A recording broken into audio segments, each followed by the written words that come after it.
Early on in this trade dispute with the U.S., provinces like BC and Ontario retaliated by taking American booze off store shelves. That, in turn, seems to have been one of the reasons Trump is escalating the trade war by threatening that 50% tariff on a bunch of goods. So we were curious about how the ban on U.S. liquor is affecting Canadian distillers.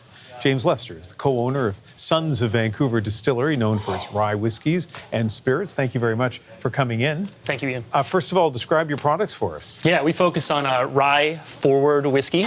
We're in a space where we believe rye is as flavorful as single malt or any other category, but not a lot of people are exploring that. That's where we operate. Okay, so in BC, there is no more liquor on provincial store shelves. Has that had any impact on your business at all? Yeah, absolutely. In the whiskey industry, it's a really big deal. Whiskey is booming. If we were a gin manufacturer, a vodka manufacturer, it would be a different story. And so I like bourbon in the United States is like champagne is in France. That's a kind of an official name. Yep. So you can't call what you sell bourbon. Do you, or and I assume other distillers, but do you have a bourbon type whiskey? No, we don't. We focus on rye. There's definitely an opportunity in the market for bourbon, but, you know, it's not what we do.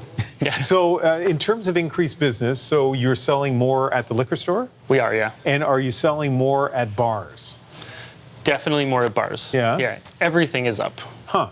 And are the costs different, or is it costing those bars more to stock your stuff as opposed to what they brought in from the States before? Depends what they were buying before, but I wouldn't say so. Yeah? Yeah. And can you give me a sense, like you're a relatively small distiller, right? We are, yeah. So what has changed in terms of volumes? Well, I'll be honest with you. We sold out before, and we're still selling out. So for us, we're really just trying to keep as much capacity in-house as we can to age it for longer.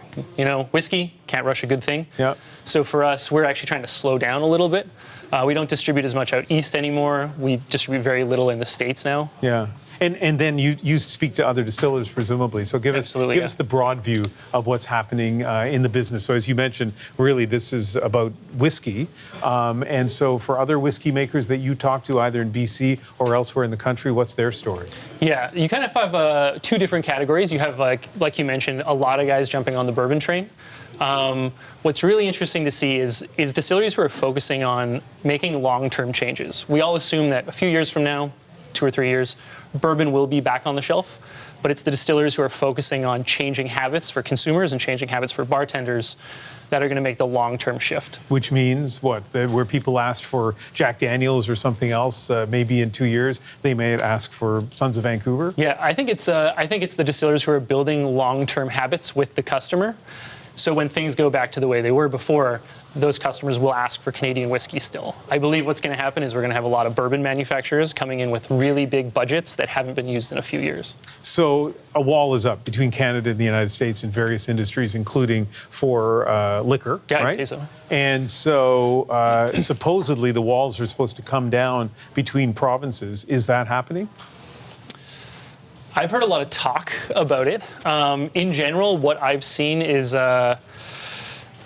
there's not a lot of concrete rules that have been set out. So I'm yet to see that. I'm a little worried personally that it's going to cost more for the consumer to ship across borders than it does currently.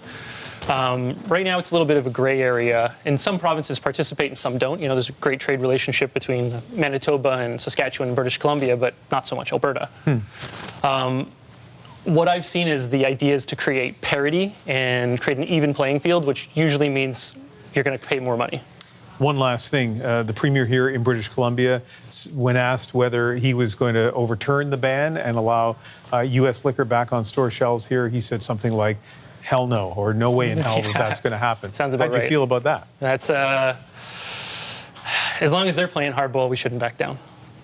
So do you think, I mean, some people thought the premier maybe was overreacting and maybe it's time to let in some of that U.S. liquor, and if that appeases the Americans, that's not a bad idea. Your view of that? Yeah, you know, it's not available for you and me as a consumer in the BC liquor store, but if I ran a bar and you ran a private liquor store, it would be available to purchase. There's a lot of optics going on here. It's not that it's not available, it's just that it's not on government shelves. So it's still being sold. We're sort of in a middle ground, you know, it's not a firm stance, but publicly, I think it's a good show of a hand. Yeah, and I mean, the BC liquor store is still, I think, probably most people in this province, that's where they buy their liquor, right? A majority, yeah, absolutely. Yeah. All right, James Lester, the good-looking whiskeys. Thank you very much for coming in. Thank you very much. James is the co-owner of the Sons of Vancouver Distillery.